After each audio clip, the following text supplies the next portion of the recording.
As a freelancer, you can always sign a contract that the client sends to you, or your client can sign your contract that you have. It depends on your comfort level, and it also depends on your ability to be able to read a contract and decide whether or not it is fair for you as a freelancer, and to also pass it along to your lawyer to make sure that they think that it's fair for you to sign.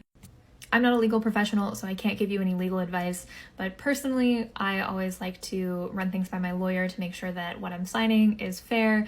And you can always go back as a freelancer and be like, hey, client, I think this section needs to be a little different. Here's why, and here's my recommended wording.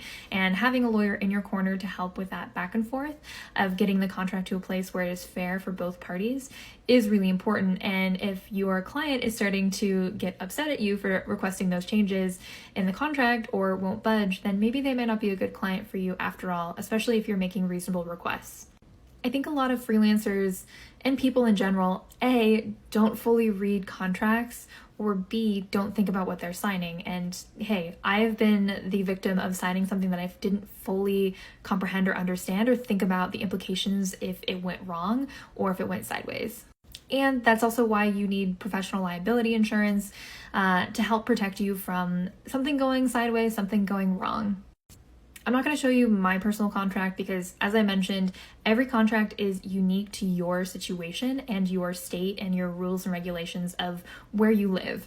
And so me showing you my contract is not going to help very much because you're going to need to hire a professional to create that contract for you because it is really important to get that right. And especially if you are doing a specific type of freelance work. When I was doing freelance memoirs, the language had to be a little bit different than freelance copywriting.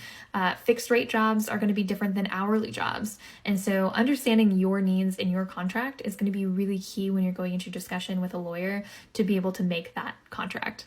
It's worth the time, energy, investment to work with a professional to get your contracts done right. So don't skimp on this. It's an investment you will never regret.